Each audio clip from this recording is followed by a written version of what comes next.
सो क्यों ना हम सब लोग खड़े हो जाएं परमेश्वर का वचन पढ़ने के लिए, और हम कुछ पंक्तियां पढ़ेंगे। और आज हम जिस विषय पे बात करने वाले हैं वो है ग्रेस, अनुग्रह के बारे में बात करेंगे। और अनुग्रह बहुत अद्भुत विषय है हमारे लिए, हमेशा बात करने के लिए। हमेशा ही वो बहुत अच्छा होता है और हमेशा नए तरीके से हम उसको समझ पाते हैं। तो तीतुस की किताब, उसका दूसरा अध्याय और उसकी 11वीं पंक्ति पढ़ेंगे। तीतुस 2:11।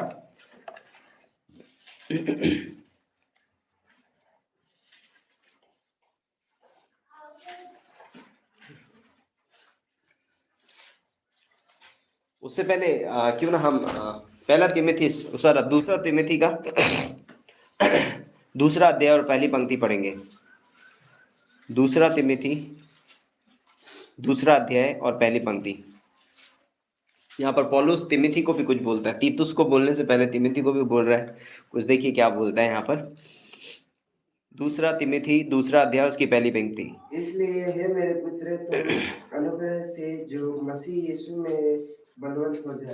क्या बोल रहा है यहाँ पर? इसलिए हे मेरे पुत्र, तू उस अनुग्रह से जो मसीह यीशु में है बलवंत हो जा। तो अनुग्रह किसमें है? यीशु मसीह में है ना। अनुग्रह कोई अलग से, कोई बाहर से नहीं है।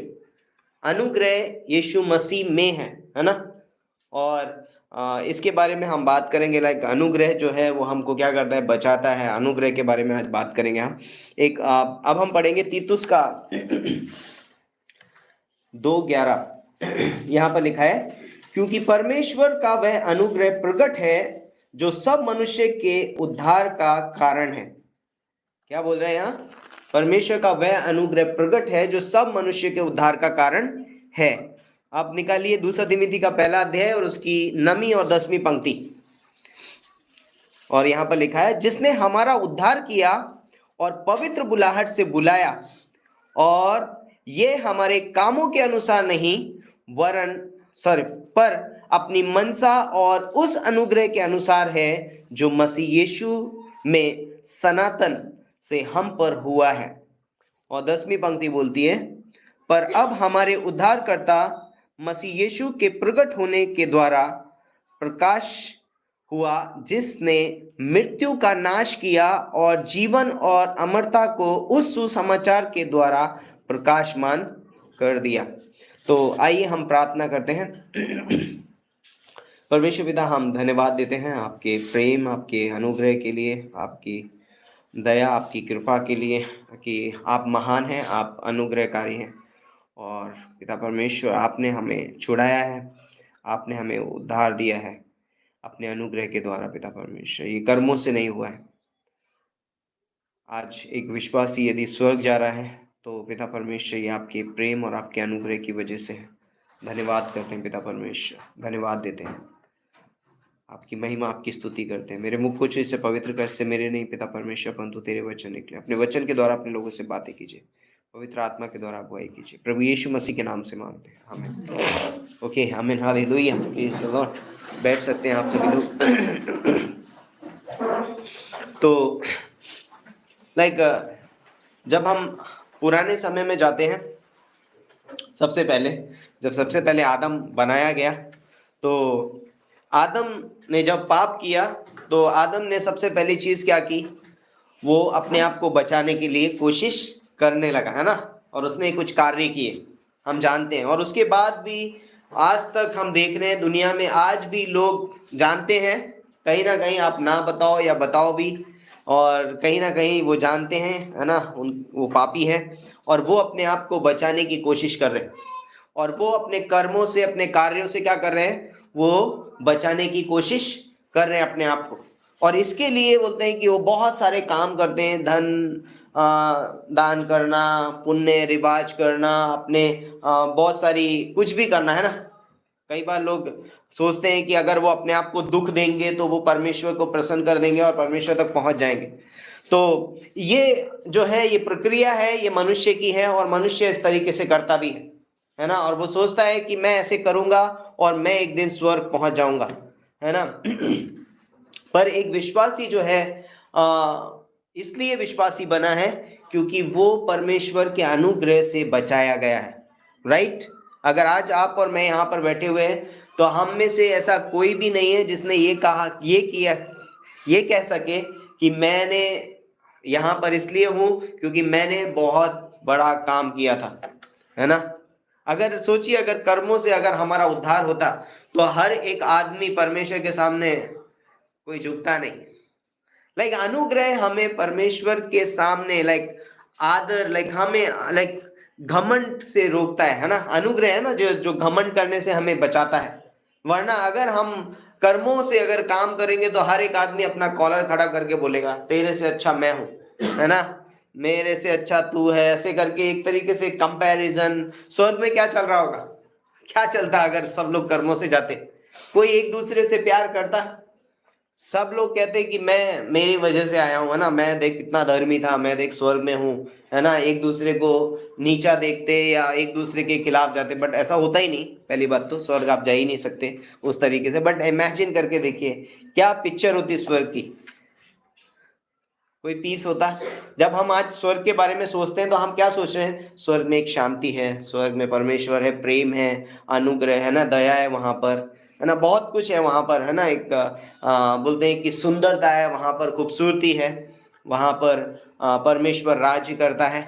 बट वहां पर अगर आदमी, मनुष्य अगर कर्मों के द्वारा स्वर्ग पहुंच जाता तो मनुष्य राज कर रहा होता, राइट। वो बोलता है कि मैं तुझसे ज्यादा काम करके आया हूं इसलिए मुझे थोड़ी ऊंची कुर्सी चाहिए, तू थोड़ी नीची कुर्सी पे बैठेगा, मैंने थोड़ा ज्यादा किया। तो कर्मों के द्वारा उद्धार नहीं है, कर्मों के द्वारा स्वर्ग नहीं है। लेकिन आज भी मनुष्य प्रयास में लगा हुआ है और उसका प्रयास करते करते उसकी उम्र बीत जाती है और कई बार वो अपने आंखों से वो अपनी मृत्यु को भी देख लेता है ना, वो मर जाता है और बाद में उसको पता चलेगा कि लाइक ओ, मैं जो कर रहा था वो व्यर्थ था, सब कुछ व्यर्थ था, है ना। मनुष्य अगर अपने कर्मों से उद्धार पा लेता तो प्रभु यीशु मसीह को इस धरती पे नहीं आना पड़ता और वो उसे अपना कीमती लहू नहीं बहाना पड़ता, उसे उस क्रूस पर मरने की जरूरत नहीं पड़ती यदि मनुष्य खुद से उद्धार पा लेता है। इसलिए बोलते हैं कि परमेश्वर ने जब आदम अपने आप को नहीं बचा पाया, अपने आप को ढक नहीं पाया, तो परमेश्वर वहां पर आया। आदम काम कर रहा था, परमेश्वर ने बोला रुक जा, तू जो कर रहा है वो तुझे नहीं बचा सकता, मैं तेरे लिए कार्य करूंगा। तो अनुग्रह है क्या? सबसे पहले हमें यह समझना जरूरी कि अनुग्रह है क्या, है ना। हम बहुत बार सुने हैं, हमने परिभाषा भी सुनी है अनुग्रह की। अनुग्रह की परिभाषा क्या है कि जिस चीज के हम लायक नहीं थे उस वो हमें मिला है। Yes, right. बट अनुग्रह है क्या? कैसे हम डिफाइन करेंगे, कैसे हम जानेंगे अनुग्रह है क्या? क्या है अनुग्रह? कोई बोल सकता है? अनुग्रह परमेश्वर का स्वभाव है, उसके गुण है। अनुग्रह परमेश्वर का चरित्र है ना, उसका स्वभाव है, उसके गुण है। अनुग्रह ये परमेश्वर का है। ये कहीं से पैदा नहीं हुआ है, ये कहीं से निकला नहीं है ना, ये मैंने कमाया नहीं है ना। ये अनुग्रह परमेश्वर का स्वभाव है और परमेश्वर ऐसा ही है। आप बोलेंगे परमेश्वर ऐसा है, परमेश्वर अनुग्रहकारी ही है, वो ऐसा ही है, आप उसे बदल नहीं सकते। परमेश्वर अनुग्रहकारी है मतलब है। तो अनुग्रह जो है वो परमेश्वर का चरित्र, उसका स्वभाव और उसके गुण है। अनुग्रह परमेश्वर का वचन है। क्या है? वचन है उसका। जब हम बात करते हैं यूहन्ना के पहले अध्याय में तो क्या लिखा है वहां पर? आदि में वचन था, वचन परमेश्वर के साथ था और वचन ही परमेश्वर था। और 1:14 में क्या लिखा है? और वचन देहधारी हुआ। तो वचन क्या है? परमेश्वर का वचन क्या है? अनुग्रह है। अनुग्रह जो है वो परमेश्वर का वचन है। अनुग्रह जो है वो यीशु मसीह है। यीशु मसीह अनुग्रह है। आप बोलेंगे मैं अनुग्रह को देखना चाहता हूं, यीशु मसीह की ओर देखिए, वो है अनुग्रह। और वो अनुग्रह बोलते हैं कि वो अनुग्रह से परिपूर्ण और सच्चाई से परिपूर्ण होकर के हमारे बीच में डेरा किया। एक चीज याद रखना है, अनुग्रह कभी भी अलग नहीं है सच्चाई से। आप सेपरेट नहीं कर सकते उसको सच्चाई से। अनुग्रह हमेशा सच्चाई के साथ खड़ा है, झूठ में अनुग्रह नहीं है।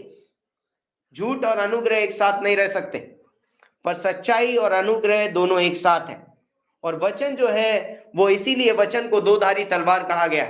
अनुग्रह और सच्चाई, है ना, लाइक एक काटता है और दूसरा चंगाई लेकर के आता है। तो इसलिए हमारे जीवन में हम क्या है, प्रभु यीशु मसीह, उसका वचन जो है वो क्या है, अनुग्रह। हमें ये समझना बहुत जरूरी है। तो अनुग्रह में कोई भी कार्य नहीं जोड़ सकते आप सोचेंगे कुछ कार्य जोड़ दूं अनुग्रह में, तो फिर अनुग्रह अनुग्रह नहीं रहेगा, है ना। तो अनुग्रह बोलते हैं कि अनुग्रह स्वयं कार्य करता है। क्या करता है? स्वयं कार्य करता है और वो काफी है। इंपॉर्टेंट चीज है, अनुग्रह जो है स्वयं कार्य करता है, उसे किसी की मदद की जरूरत नहीं है। वो ये नहीं कहता है कि कम मेरे साथ आओ, मेरी थोड़ी मदद करो, हम दोनों मिलके काम करते हैं। नो, तुम क्या करो, अगर आप पुराने नियम में भी जाएंगे ना, तो वहां पर जब परमेश्वर ने जब भी इजरायलियों को छुड़ाया तो उसने कहा कि तुम बस खड़े रहो, युद्ध मेरा है ना, युद्ध बैटल मेरा है। यीशु लाइक मूसा के समय में जब इजरायली लोग लाल समुद्र के पास आके खड़े हुए थे, तो मूसा से परमेश्वर ने क्या कहा, उनसे कह दे कि आज परमेश्वर तुम्हारे बीच में उद्धार का कार्य करने वाला है। तो उसने कहा कि चुप हो जाओ, शांत रहो और खड़े खड़े परमेश्वर के उद्धार का कार्य देखो। खड़े खड़े, हमें कुछ करना नहीं है। अनुग्रह हमको बुलाता नहीं है, कम मेरे साथ आओ, मेरे साथ मिलो, मुझे कुछ तुम्हारी जरूरत है और तुम मेरे साथ मिलके काम करो, तब हम कुछ हासिल कर पाएंगे। नहीं, अनुग्रह कहता तुम खड़े रहो, मैं कार्य करूंगा और तुम्हारे उद्धार का कार्य मैं पूरा करूंगा। और ये अनुग्रह है। इसलिए ये बहुत इंपॉर्टेंट है कि हमें अनुग्रह को समझना बहुत जरूरी है। कई बार हम सोचते हैं यस अनुग्रह है, लेकिन मुझे भी कुछ करना पड़ेगा। यस परमेश्वर ने अनुग्रह दिया, लेकिन फिर एक चीज, अनुग्रह में किंतु परंतु नहीं है, लेकिन शब्द नहीं आते, पर शब्द नहीं आता है। अनुग्रह पर नो, अनुग्रह मीन्स अनुग्रह, सिर्फ अनुग्रह और कुछ भी उसके अंदर नहीं जोड़ सकते आप। अनुग्रह है लेकिन शब्द नहीं है। अनुग्रह है मीन्स वहां पर और दूसरा शब्द आप नहीं डाल सकते और कुछ वहां पर जोड़ नहीं सकते। तो अनुग्रह में कोई भी कार्य नहीं जोड़ा जा सकता, क्योंकि सिर्फ अनुग्रह ही अकेला वो कार्य है जो सब कुछ कर सकता है। अनुग्रह ही वो अकेला है जो सब कुछ कर सकता है। उसे किसी की जरूरत नहीं है, उसे आपकी और मेरी मदद की जरूरत नहीं है, उसे मेरी और आपके कार्यों की जरूरत नहीं है, वो काफी है ना। इसीलिए जब पौलुस प्रार्थना करता है कि मेरी देह में एक कांटा चुभाया गया और मैंने प्रभु से 2-3 बार प्रार्थना की, तो प्रभु ने उससे क्या कहा, मेरा अनुग्रह तेरे लिए काफी है। काफी है पौलुस, तू कुछ और मत कर, कुछ और करने की जरूरत नहीं है, मेरा अनुग्रह तेरे लिए काफी है। अनुग्रह में वो सामर्थ्य है जो इस दुनिया की किसी चीज में नहीं है। और अनुग्रह हमें वहां से बोलता है कि हमें वहां से उठा सकता है। अनुग्रह मुझे खड़ा कर सकता है, अनुग्रह मुझे संभाल सकता है, वो सक्षम है मुझे संभालने के लिए, वो सक्षम है मुझे खड़ा करने के लिए, वो सक्षम है मुझे बचाने के लिए, वो सक्षम है मुझे आगे बढ़ाने के लिए। मुझे और कुछ करने की जरूरत नहीं है, मुझे सिर्फ उस अनुग्रह में बने रहने की जरूरत है। मैं सिर्फ उस अनुग्रह को क्या करता हूं, ग्रहण करता हूं, रिसीव करता हूं। और इसीलिए यहां पर बोलता है कि हमें अनुग्रह में हम कुछ जोड़ नहीं सकते, हम अनुग्रह के अंदर कुछ भी जोड़ नहीं सकते। तो बोलता है कि अनुग्रह स्वयं कार्य करता है और वह काफी है, वह किसी के कार्य की डिमांड नहीं करता है, किसी भी कार्य की डिमांड नहीं करता, किसी भी कार्य की डिमांड नहीं करता कि तुम मेरे साथ में कार्य करो, वो कोई कार्य की डिमांड नहीं करता है। तो यीशु मसीह जब इस दुनिया में आया तब उसने बोलता है कि किसी भी मनुष्य से ये नहीं कहा कि तुम ऐसा करना तब तुम उद्धार पाओगे। आज इस दुनिया में बहुत सारे लोग, बहुत सारे आए, है ना, बहुत कोई आया, उन्होंने क्या बोला, अच्छे कर्म करोगे तब तुम स्वर्ग जाओगे, बुरे कर्म करोगे तो तुम नरक जाओगे। सबका डायलॉग यही है, सबका, सभी यही बोलते हैं। आज दुनिया में चले जाओ, आप किसी से भी पूछो, सब लोग आपको यही बोलते ना, घिसा पिटा डायलॉग बोलेगा तुमको कि अच्छा काम करोगे तो स्वर्ग जाओगे, बुरा काम करोगे तो नरक जाओगे। नहीं, पर यीशु मसीह ने किसी को भी ये, ना ही तो ये शब्द किसी को बोला और ना ही ये सलाह किसी को दी। यीशु मसीह ने क्या कहा? क्या कहा यीशु मसीह ने? मार्ग, सत्य और जीवन मैं हूं। The grace is the way. अनुग्रह वो मार्ग है जिसके द्वारा एक पापी व्यक्ति स्वर्ग जा सकता है। अनुग्रह वो मार्ग है। यीशु मसीह ने कभी किसी को नहीं कहा कि तुम उद्धार पाने के लिए ये काम करना, ये काम करना। उसने कहा तो यदि तू मुझ पे विश्वास करेगा तो तू उद्धार पाएगा। यदि तू यीशु मसीह का नाम, जो प्रभु का नाम लेगा वो उद्धार पाएगा। सिर्फ रिसीव करना है, सिर्फ यीशु मसीह मेरा प्रभु है, सिर्फ इतना बोलना है। क्योंकि हमें अनुग्रह जो है वो काम कर रहा है, मुझे तो सिर्फ ग्रहण करना है।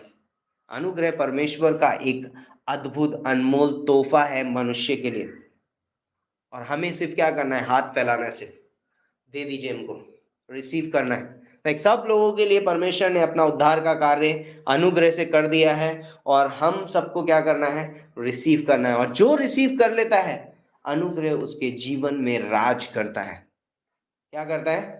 राज करता है। अनुग्रह हमारे जीवन में राज करना चाहता है, और जब हम अनुग्रह के व्यक्ति बन जाते हैं, इसीलिए पौलुस तिमोथी को बोल रहा है, परमेश्वर के अनुग्रह में बलवंत हो जा। क्योंकि इसके अलावा और दूसरी चीज कोई नहीं है जो तुझे बलवंत बनाएगी। क्योंकि कोई भी चीज इटर्नल नहीं है, अनंत काल की नहीं है, लेकिन अनुग्रह अनंत काल तक बना रहेगा। क्योंकि परमेश्वर का वचन अनंत काल तक बना रहेगा, और वचन परमेश्वर का अनुग्रह है। यीशु मसीह अनंत काल के लिए, आज भी जैसे हमने कम्युनियन मैसेज में भी सुना, यीशु मसीह जो है लाइक इटर्नल है, अनंत है। यीशु मसीह का लहू, क्यों हम उस पर विश्वास कर सकते हैं? जैसे हमने सुना कि हमारा जो छुटकारा हुआ है वो नाशवान चीजों से नहीं हुआ है। हमारा जो छुटकारा हुआ है वो यीशु मसीह के बहुमूल्य लहू के द्वारा हुआ है, और यीशु मसीह का लहू आज भी ताजा है, आज भी ताजा है, और आज भी कीमती है वो, है ना? ऐसा नहीं लाइक यदि मैं लहू बहाऊं तो थोड़ी देर के बाद वो खत्म हो जाएगा। यस, रियली खत्म हो जाएगा। लेकिन यीशु मसीह का लहू उसने जब क्रूस के ऊपर बहाया, आज भी उसका लहू ताजा है। बोलते हैं कि आज भी वो जब स्वर्ग में बैठा हुआ है, आज भी उसके हाथों का जो लहू है वो ताजा है। आज भी वो उद्धार करने के लिए सक्षम है। ये नहीं कि यीशु मसीह 2000 साल पहले मरा था, अब वो बस उनके लिए था और हमारे लिए तो अब लहू सूख गया है। नहीं, आज भी यीशु मसीह के लहू में वो सामर्थ है, वो ताकत है जो हमें उद्धार दे सकता है, जो हमें हमारे पापों से छुटकारा दे सकता है। और ये किसकी वजह से हुआ है? अनुग्रह की वजह से। तो यीशु मसीह जो है बोलता है कि स्वर्ग से जब इस धरती पे आया तो उसने सिर्फ क्या किया? बोलता है कि मैं मनुष्य का पुत्र इस धरती पे इसलिए आया है कि वो खोए हुए को ढूंढे और उनका उद्धार करे। वो किसी पे इल्ज़ाम लगाने नहीं आया था, वो किसी को ब्लेम करने नहीं आया था। यीशु मसीह क्यों आया था? और उसने कहा भी, अपने लिए भविष्यवाणी भी की कि अवश्य है कि मनुष्य का पुत्र पकड़वाया जाए और बड़ा दुख उठाए और क्रूस पर मारा जाए और फिर तीसरे दिन जी उठे। क्यों बोला उसने ये सब कुछ? क्योंकि यीशु मसीह बोल रहा है कि आप लोग काम नहीं कर सकते, आप कितना भी अच्छा काम कर लो, कुछ भी कर लो, आप स्वर्ग नहीं आ सकते, इसीलिए मैं आया हूं, है ना? और इब्रानियों की पुस्तक में लिखा है कि बैल और बकरों का लहू के द्वारा परमेश्वर प्रसन्न नहीं होता, इसलिए मैं उतर आया। क्या करने के लिए? बलिदान देने के लिए। तो उसने मेरे लिए एक देह तैयार की। यस, यीशु मसीह एक देह के द्वारा इस धरती पे आया और वो क्रूस पर हमारे लिए बलिदान हो गया, उसको मारा गया क्रूस के ऊपर, उसको कब्र में रखा गया और वो तीसरे दिन जी उठा। ये परमेश्वर का अनुग्रह का कार्य है जो उसने क्रूस के ऊपर किया। ये परमेश्वर के अनुग्रह का कार्य है, और इसी कार्य के द्वारा बोलते हैं कि हम स्वर्ग जा सकते हैं। तो क्रूस पर अनुग्रह गया ताकि हम अनंत जीवन पा सकें। राइट? क्रूस पे कौन था? अनुग्रह। हम और आप जब क्रूस के पास जाते हैं तो हमें क्या मिलता है वहां पर? ग्रेस अपॉन ग्रेस, अनुग्रह पे अनुग्रह मिलता है। हमको अनुग्रह दिया जाता है वहां पर, क्योंकि हम इस लायक नहीं थे, है ना? अनुग्रह की परिभाषा क्या बोलते? जिस चीज के हम लायक नहीं थे वो हमें मिला है, और क्रूस पे अनुग्रह गया। अगर क्रूस पे अनुग्रह नहीं जाता तो वो स्थान किसका था? मेरा था ना, मेरा और आपका वो स्थान था। क्रूस पे अनुग्रह गया ताकि मैं स्वर्ग जा सकूं, अनंत जीवन पा सकूं, है ना। इसीलिए बोलता है कि एक बार एक सेंटेंस जो मुझे बहुत पसंद है कि परमेश्वर का प्रेम यीशु मसीह को इस धरती पर लेकर के आया और परमेश्वर का अनुग्रह एक पापी मनुष्य को स्वर्ग लेकर के जाता है। इंपॉर्टेंट पॉइंट है ना, कि परमेश्वर का प्रेम यीशु मसीह को इस धरती पे लाया ना। यूहन्ना 3:16 में लिखा ना, परमेश्वर ने जगत से ऐसा प्रेम रखा कि उसने अपना इकलौता पुत्र दे दिया ताकि जो कोई इस पर विश्वास करे वो नाश ना हो परंतु अनंत जीवन पाए। और इफिसियों का 2:8 में लिखा है कि विश्वास के द्वारा अनुग्रह से ही तुम्हारा उद्धार हुआ है और ये तुम्हारी ओर से नहीं वरन परमेश्वर का दान है। अनुग्रह जो है वो परमेश्वर का दान है हमारे लिए। और इसीलिए यहाँ पर नवी पंक्ति में लिखा ना, 2 तिमोथी का 9 में, जिसने हमारा उद्धार किया और पवित्र बुलाहट से बुलाया और यह हमारे कामों के अनुसार नहीं पर उसकी मनसा से। ये हमारी डिजायर नहीं थी, नहीं, हम नहीं दौड़ रहे हैं। बाइबल बताती है कोई भी परमेश्वर का खोजने वाला नहीं है, कोई परमेश्वर को नहीं खोज रहा है, कोई परमेश्वर के पीछे नहीं पड़ा है, कोई उद्धार पाने के लिए यीशु मसीह को ढूंढ नहीं रहा है। ये उसकी मनसा थी।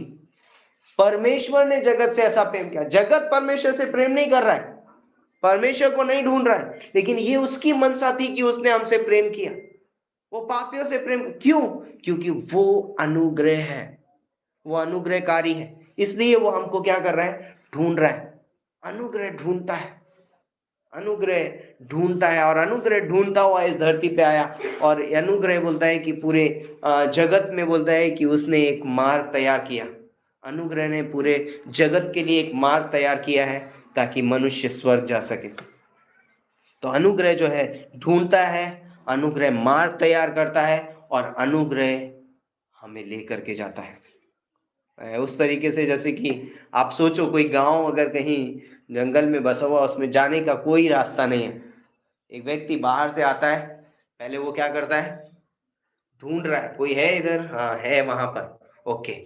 पहले रास्ता बनाता हुआ जाता है और फिर उनके पास पहुंचता है और फिर उसी रास्ते से उनको बाहर निकाल करके लेके आता है। यस, परमेश्वर मनुष्य के पास कोई रास्ता नहीं था स्वर्ग जाने का। परमेश्वर ने देखा स्वर्ग से मनुष्य खोया हुआ है, वो स्वर्ग से रास्ता बना के इस धरती पे आया और उसने मनुष्य को यहाँ पर खोजा और उसने अपने पास क्रूस पे बलिदान दिया उस मार्ग से। और बोलता है कि उसी मार्ग के द्वारा ही आप वापस जा सकते हैं, क्योंकि एक ही मार्ग बनाया परमेश्वर ने और कोई मार्ग नहीं है। बोलते हैं जो स्वर्ग से उतरा है वही स्वर्ग पे चढ़ सकता है और वो था यीशु मसीह। और इसीलिए यीशु मसीह ने कहा कि मैं एक दिन तुम्हें बादलों पर लेने के लिए आऊंगा, क्योंकि स्वर्ग पे हम नहीं जा सकते खुद से। और इसीलिए जो लोग उस पर बिलीव करते हैं उन्हें वो बादलों पर लेने के लिए आने वाला है। वो फिर स्वर्ग से उतरेगा एक दिन और वही मार्ग से जैसे वो आया था उसी स्वर्ग के मार्ग पे वो फिर से आएगा और हम उससे बादलों पे मिलेंगे और वो हमको स्वर्ग लेकर के जाएगा। अनुग्रह, अनुग्रह मार्ग तैयार करता है। तो ये हमें याद रखना है कि आज मैं इस स्थान पे हूं, ये परमेश्वर के अनुग्रह की वजह से हूं। ये प्रभु का अनुग्रह है और कोई तरीका नहीं है जो मैं यहाँ पर बैठा हूं। मेरी काबिलियत की वजह से नहीं, मेरे अच्छे स्वभाव की वजह से नहीं है ये, या मेरी पवित्रता की वजह से नहीं है। कोई भी पवित्र नहीं है। बाइबल बताती है कोई पवित्र नहीं है, क्यों? कोई धर्मी नहीं है, एक भी नहीं। परमेश्वर का एक भी खोजने वाला नहीं है। इसलिए बोलता है कि परमेश्वर ने हमें बोलता है एक मार्ग देना बना के दिया और वो है अनुग्रह का मार्ग। और इसीलिए दूसरी चीज बोलते हैं कि हाँ, दया, हम उस क्रूस पे हमें दूसरी चीज जो दिखाई देती है वो है दया। बोलते दया उस क्रूस पे गई ताकि हमें क्रूस पर ना जाना पड़े। राइट, दया उस क्रूस पे दिखाई देती है, दया उस क्रूस पे थी ताकि हमें क्रूस पे ना जाना पड़े। अनुग्रह क्रूस पे गया ताकि हम स्वर्ग जा सकें, है ना। क्योंकि अनुग्रह की परिभाषा क्या है? जिस चीज के हम लायक नहीं थे वो हमें मिला। दया की परिभाषा क्या है? जिस चीज के हम लायक थे वो हमें नहीं मिला। दया उस क्रूस पे गई ताकि मैं उस क्रूस पे ना जा सकूं। ये परमेश्वर की दया है। यीशु मसीह उस क्रूस पे, यीशु मसीह कौन है? यीशु मसीह अनुग्रह है, यीशु मसीह दया है ना। ये उसका स्वभाव, उसका चरित्र, उसका गुण है। और इसलिए वो क्रूस पे था, इसलिए मैं क्रूस पे नहीं गया। यस, अनुग्रह क्रूस पे था इसलिए मैं स्वर्ग जा सकता हूँ। मेरे लिए एक मार्ग तैयार किया गया है। तो इम्पॉर्टेंट है, ये पिक्चर हमें याद रखनी है अपने माइंड में कि प्रभु यीशु मसीह स्वर्ग से आया मार्ग बनाता हुआ, और वो ही मार्ग है जहां से हम स्वर्ग जा सकते हैं। इसीलिए यीशु मसीह ने कहा जो कोई इस पर विश्वास करेगा वो एक दिन स्वर्ग जाएगा, वो एक दिन परमेश्वर के पास जा सकता है। मार्ग, सत्य और जीवन मैं हूँ, और बिना मेरे द्वारा कोई पिता के पास नहीं पहुंच सकता। यूहन्ना के 14:6 में लिखा है। तो अनुग्रह के द्वारा एक मनुष्य बहुत सारी आशीषों को पाता है। जब हम अनुग्रह पाते हैं हमें बहुत सारी आशीषें मिलती हैं। अनुग्रह की वजह से ही परमेश्वर हमें बुलाता है। यस, पहले हमने उद्धार पाया है ना, उद्धार की बुलाहट है परमेश्वर ने हमको दी है, हम उद्धार पा लेते हैं, है ना। और हम इफिसियों का 1 अध्याय और उसकी 6 पंक्ति पढ़ेंगे।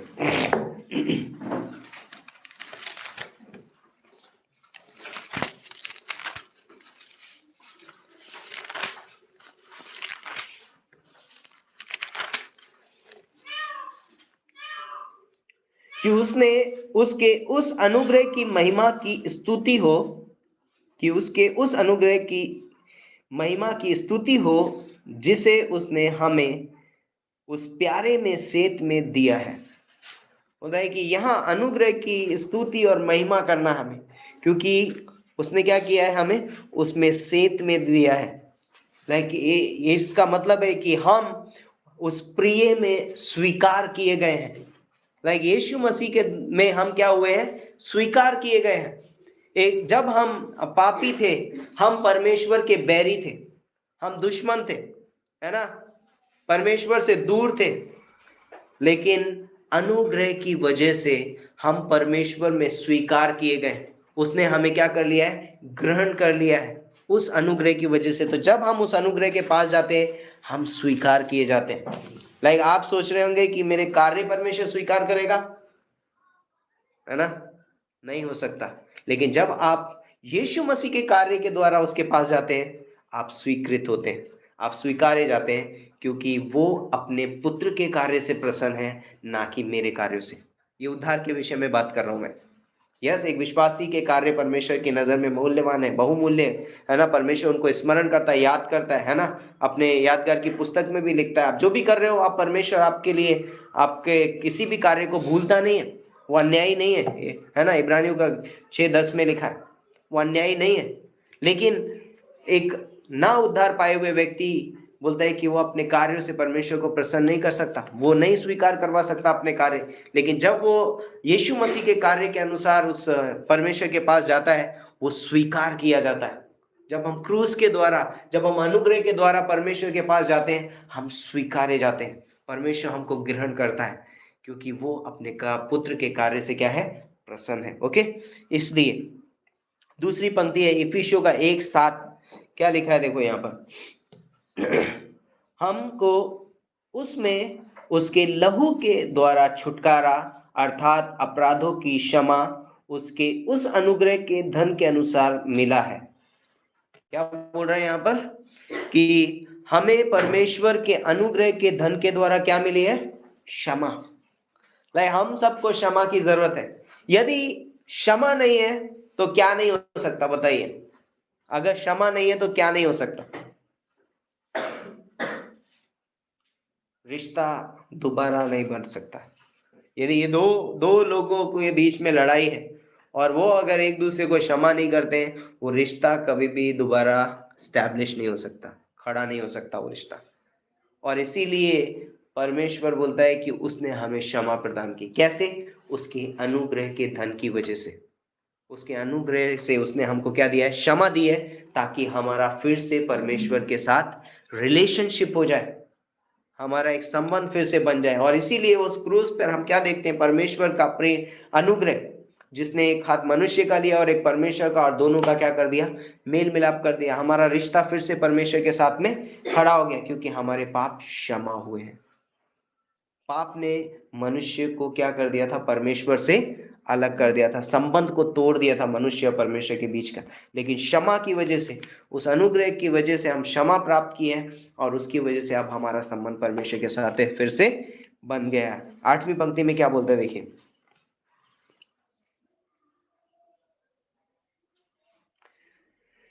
जिसने जिसे उसने सारे ज्ञान और समझ सहित 2:8, मैं एक पढ़ रहा हूँ, 2:8 क्या लिखा है यहाँ पर? क्योंकि विश्वास के द्वारा अनुग्रह से ही तुम्हारा उद्धार हुआ है, और ये तुम्हारी ओर से नहीं वरन परमेश्वर का दान है। तो हम अनुग्रह के द्वारा क्या पाते हैं? उद्धार पाया है। हमारे पास परमेश्वर के द्वारा क्या मिलता है? हमें उद्धार मिलता है। अनुग्रह के द्वारा, परमेश्वर के अनुग्रह के द्वारा हमको क्या मिलता है? उद्धार मिलता है। तो ये विचार चाहे जो भी हो, हम प्रेम पूर्ण क्या किए गए हैं? प्रेम पूर्ण कार्य से हमें स्वीकार किया गया है ना? कितना अद्भुत विचार है ये हमारे लिए कि हम विश्वास के द्वारा अनुग्रह से हमारा उद्धार हुआ है। आदमी सोचेगा कैसे हो सकता है? बहुत कुछ हो सकता है, ऐसे कैसे हो सकता है? गलती मैंने की है तो मुझे ही भुगतान करना पड़ेगा ना। पर अनुग्रह कहता है कि तुम्हें कुछ करने की जरूरत नहीं है। खड़े खड़े परमेश्वर के उद्धार का कार्य देखो जो तुम्हारे बीच में आज वो करेगा। तो अनुग्रह वो कार्य करता है जो मनुष्य नहीं कर सकता, राइट? मनुष्य कभी उस कार्य को नहीं कर सकता जो अनुग्रह कर सकता है। इसलिए अनुग्रह ने वो कार्य हमारे लिए, उस उद्धार का कार्य, तो उद्धार का कार्य कभी भी मनुष्य नहीं कर सकता, और इसीलिए अनुग्रह ने उस कार्य को किया है। और अनुग्रह के द्वारा ही हम क्या पाते हैं? उद्धार पाते हैं, हम छुटकारा पाते हैं। यस। तो चौथा पॉइंट बोलता है इफिसियों का 2:7 में कि वह अपनी उस कृपा से जो मसीह यीशु में हम पर है, आने वाले समयों में अपने अनुग्रह का असीम धन दिखाए। लाइक आने वाले समय के लिए, लाइक सिर्फ परमेश्वर ने इसी समय के लिए हमें छुटकारा नहीं दिया, अनुग्रह नहीं दिया, उद्धार नहीं दिया है। परमेश्वर ने हमें अनुग्रह इसलिए भी दिया है कि आने वाले समय में बोलते हैं कि हमारे लिए मानो एक ट्रॉफी, एक मेडल भी रखा है उसने, हमें एक इनाम भी देने के लिए रखा हुआ है, एक मिराज देने वाला है परमेश्वर हमें। लाइक किसकी वजह से मिलने वाला है? अनुग्रह की। मैं और आप कमा नहीं रहे, ये परमेश्वर का अनुग्रह है। लाइक एक विश्वासी जब परमेश्वर की सेवा में लगता है, जो कार्य करता है, और आने वाले समय में जो उसको इनाम मिलेंगे, ये भी परमेश्वर के अनुग्रह से है। आने वाले समय में भी ये भी परमेश्वर के अनुग्रह से है। तो अगला पॉइंट है लाइक 3 अध्याय उसकी 7 और 8वीं पंक्ति। अनुग्रह के कारण ही हम क्या बन रहे हैं? उसके गवाह बन रहे।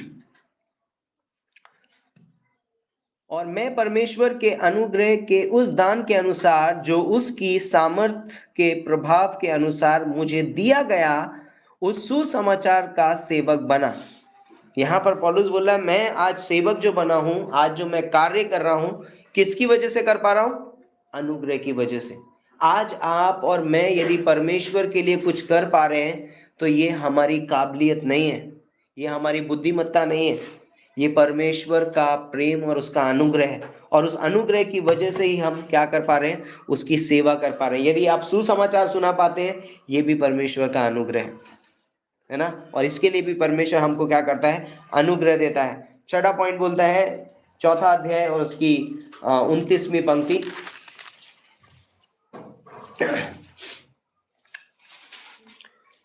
लिखा है कोई गंदी बात तुम्हारे मुंह से ना निकले, पर आवश्यकता के अनुसार वही जो उन्नति के लिए उत्तम हो, ताकि उससे सुनने वालों पर अनुग्रह हो।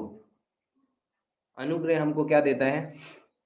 लाइक हमारे द्वारा भी दूसरों को अनुग्रह मिलना चाहिए। इंपॉर्टेंट यहाँ पर ये क्या बोल रहे हैं कि हमने जो अनुग्रह रिसीव किया है, जो अनुग्रह हमने ग्रहण किया है, अब हमारा काम है कि हम अगर किसी को दें तो अनुग्रह दें। कोई गंदी बात तुम्हारे मुंह से ना निकले, परंतु आवश्यकता के अनुसार उन्नति के शब्द निकले, जिससे सुनने वालों पर क्या हो? अनुग्रह हो। अब मैं क्या दे सकता हूं लोगों को? जब मैंने अनुग्रह से रिसीव किया, मैंने अनुग्रह से उद्धार रिसीव किया, मैं अनुग्रह से स्वीकार किया गया हूं, मैं अनुग्रह से उसकी सेवा कर रहा हूं, ये जीवन अनुग्रह से मुझे मिला है, तो अब मेरे पास है क्या? अनुग्रह, राइट? तो अब मैं दूसरों को दे क्या सकता हूं? अनुग्रह। अनुग्रह मुझे देना है, इसलिए हमें लाइक तैयार रहना है, जागरूक रहना है कि लाइक एज अ बिलीवर अब मुझे लोगों को क्या देना है? अनुग्रह देना है। ओके।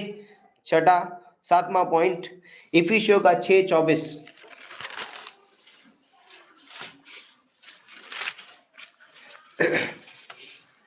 क्या बोलता है? जो हमारे प्रभु यीशु मसीह से सच्चा प्रेम रखते हैं उन सब पर अनुग्रह होता रहे। अब क्या कर रहे हैं? जब हम परमेश्वर से प्रेम रखते हैं, सच्चा प्रेम रखते हैं, परमेश्वर हमारे ऊपर अनुग्रह करता है। क्या बोला उसने? कि वो घमंडियों का तो विरोध करता है पर दीनों पर अनुग्रह करता है। जब हम परमेश्वर से प्रेम करते हैं, और बाइबल में लिखा है सबसे बड़ी आज्ञा क्या है? अपने सारे मन, अपने सारे प्राण, अपनी सारी बुद्धि और अपनी सारी सामर्थ्य से क्या कर? प्रेम कर। किससे? परमेश्वर से। और जब हम परमेश्वर से प्रेम करते हैं, हमें अनुग्रह मिलता है, हमें अनुग्रह में हम जीते हैं। तो इसलिए हमें अनुग्रह जब दिया गया है, तो तिमिथी से पौलुस बोलता है कि उस अनुग्रह में बलवंत हो जाओ। हम बचाए गए अनुग्रह से, हम स्वीकार अनुग्रह से किए गए, हम सेवा अनुग्रह की वजह से कर रहे हैं, तो उस अनुग्रह में बलवंत हो जाओ ताकि तुम बहुत कुछ कर पाओ, ताकि तुम दूसरों को अनुग्रह दे पाओ। और अनुग्रह से ही हमारा छुटकारा हुआ है, तो हमें क्या करना है? उस अनुग्रह में बलवंत होना है ना? राइट, अनुग्रह में बलवंत होना है। और जब हम अनुग्रह में बलवंत होंगे और जब हम अनुग्रह में अपना जीवन जिएंगे, तो ये तभी हो पाएगा जब हम परमेश्वर के अनुग्रह को समझ पाएंगे। अनुग्रह और कुछ नहीं, सिर्फ अनुग्रह। अनुग्रह में कोई कार्य नहीं जोड़ सकते। तो परमेश्वर इस वचन के द्वारा आपको आशीष दे। हमें अनुग्रह में क्या करना है? हमें अनुग्रह में बढ़ना है, अनुग्रह में बने रहना है, अनुग्रह में चलना है और अनुग्रह में खड़े रहना है, और कुछ नहीं। अनुग्रह, और अनुग्रह हमें क्या करेगा? सामर्थ्यवान बनाएगा, बलवंत बनाएगा, है ना? हर एक कार्य हम कर पाएंगे। यस, हम किस परेशानी में होंगे, अनुग्रह काफ़ी है ना? पौलुस ने बोला कि पौलुस से यीशु मसीह ने कहा कि मेरा अनुग्रह तेरे लिए काफ़ी है, काफ़ी है मेरा अनुग्रह तेरे लिए। तो अनुग्रह हमें अपने जीवन में ये सोचना है कि परमेश्वर का अनुग्रह मेरे लिए काफ़ी है और कुछ की ज़रूरत मुझे नहीं है। अनुग्रह हमें क्या करता है? बचाता है, बचाने वाला अनुग्रह। तो आइए हम प्रार्थना करते हैं। परमेश्वर पिता, हम धन्यवाद करते हैं, आपके नाम को ऊंचा उठाते हैं, आपकी महिमा, आपकी स्तुति करते हैं, धन्यवाद देते हैं पिता परमेश्वर। हम जानते हैं जैसे दाऊद ने उस अनुग्रह को आप पाया आपसे, और उसने अपना वही अनुग्रह पिता परमेश्वर मपीबोशेत पर दिखाया। धन्यवाद करते हैं पिता परमेश्वर। होने दे पिता परमेश्वर कि हम भी एक दूसरे पे पिता परमेश्वर उस अनुग्रह को प्रकट कर सकें और उस अनुग्रह में बलवंत हो सकें, बढ़ सकें। धन्यवाद करते हैं पिता परमेश्वर। इस कलीसिया को, इस कलीसिया की हर एक ज़रूरतों को आपके हाथों में सौंप देते हैं, हर एक व्यक्ति को आपके हाथों में सौंपते हैं। आप ब्लेस करिए आप सभी को पिता परमेश्वर, आपके वचन से संभालिए, अपने अनुग्रह से संभालिए पिता परमेश्वर। ऐसी हम प्रार्थना करते हैं, धन्यवाद देते हैं, प्रभु यीशु मसीह के नाम से मांगते हैं, आमीन आमीन।